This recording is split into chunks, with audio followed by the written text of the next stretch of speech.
Tiket masuk ke kawasan ini sebesar Rp7.500 per orang. Untuk kendaraan roda 2 dikenakan tarif sebesar Rp5.000 dan untuk kendaraan roda 4 Rp10.000. Area ini dibuka dari pukul 5 pagi hingga pukul 5 sore. Ini adalah tempat parkir kendaraan roda 2 dan roda 4. Di dekat loket ini, dekat parkiran, ada bangunan semi permanen, ada pusat informasi, ada warung-warung makan. Jadi kalau sobat lapar, tinggal datang ke warung makan ini. Ada juga toilet dan ada musola kecil di dekat kawasan ini. Di belakang saya ini ada papan bertuliskan Wahana Wisata Batu Kuda KPH Bandung Utara Manglayang Barat. Kawasan ini adalah kawasan lokasi yang bernama Batu Kuda, Tepatnya ada di Kampung Cikoneng, Desa Cibiruwetan, Kecamatan Cileunyi, Kabupaten Bandung. Untuk menjangkau daerah ini dari kota Bandung hanya berjarak sekitar 20 km. Anda bisa menggunakan roda 2 ataupun kendaraan roda 4. Bila menggunakan kendaraan pribadi, Anda cukup melalui jalur ini menuju ke arah Cileunyi, lewat kawasan Bundaran Cibiru, kemudian masuk jalan percobaan dan berbelok ke arah kiri menuju ke atas, naik terus lewat jalan Tanjakan Muncang. Bila menggunakan transportasi umum, Anda bisa menggunakan bis atau angkutan umum dan dilanjutkan menggunakan jasa ojek pangkalan Opang menuju kemari. Untuk lebih jelasnya, kita masuk yuk ke dalam, kita lihat apa yang ada di dalam sini. Wahana wisata Batu Kuda ini punya legenda tentang sosok seekor kuda yang bernama Semprani.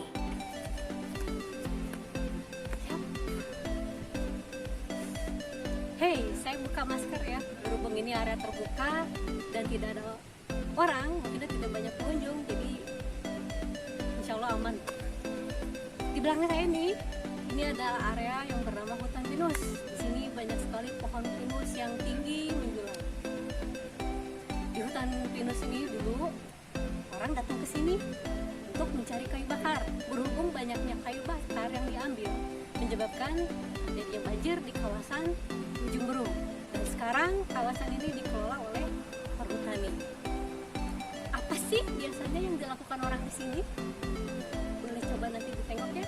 Yang pasti di hutan pinus ini orang datang ke sini untuk yang pertama, mereka berfoto ya, selfie, mau foto prewedding, foto bersama temannya, sama keluarganya, atau mungkin sama seseorang, ataupun misalnya untuk acara-acara khusus, acara tertentu.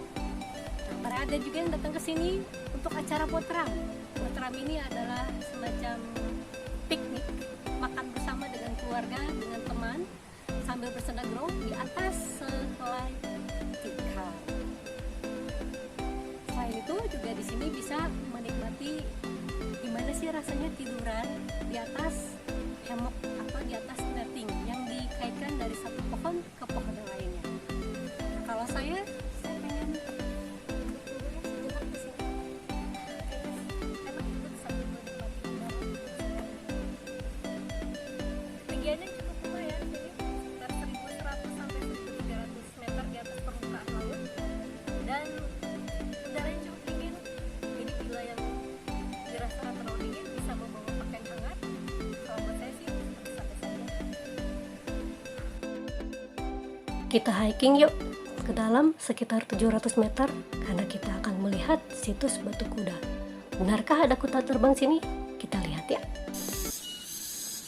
Wah, rupanya ada suara tonggeret di sini.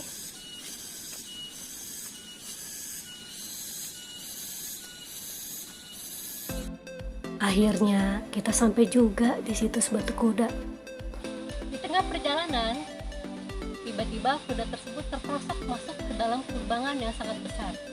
Nah, karena kesulitan kuda tersebut, akhirnya hanya kepalanya saja yang bisa terlihat di permukaan tanah, seperti yang bisa Anda saksikan di batu ini.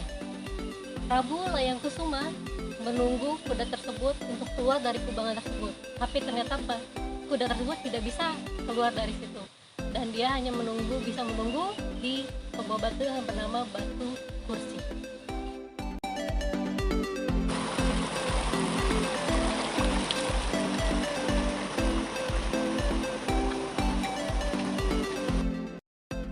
Selain melihat situs Batu Kuda dan hutan pinus, di sini juga kita bisa berkemah. Nah, buat sobat yang ingin camping, melihat bintang bertaburan di atas langit, bisa camping di sini. Sayang, selama pandemi tidak diizinkan untuk berkemah di sini. Nah, kalau sekarang saya mau menuju ke atas, ingin melihat Bandung dari ketinggian dari Menara Pandang. Kita tengok yuk.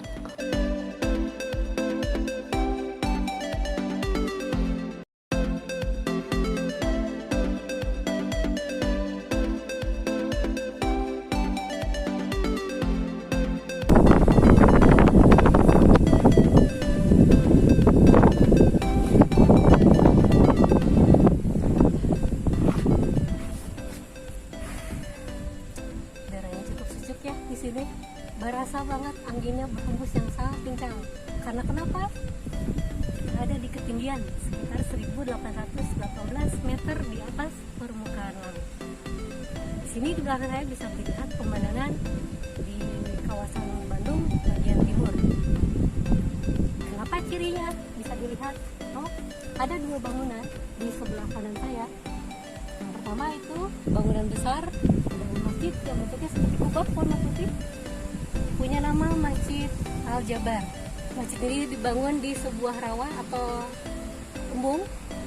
Ini adalah masjid yang bisa dibilang yang terbesar di kawasan Bandung Timur.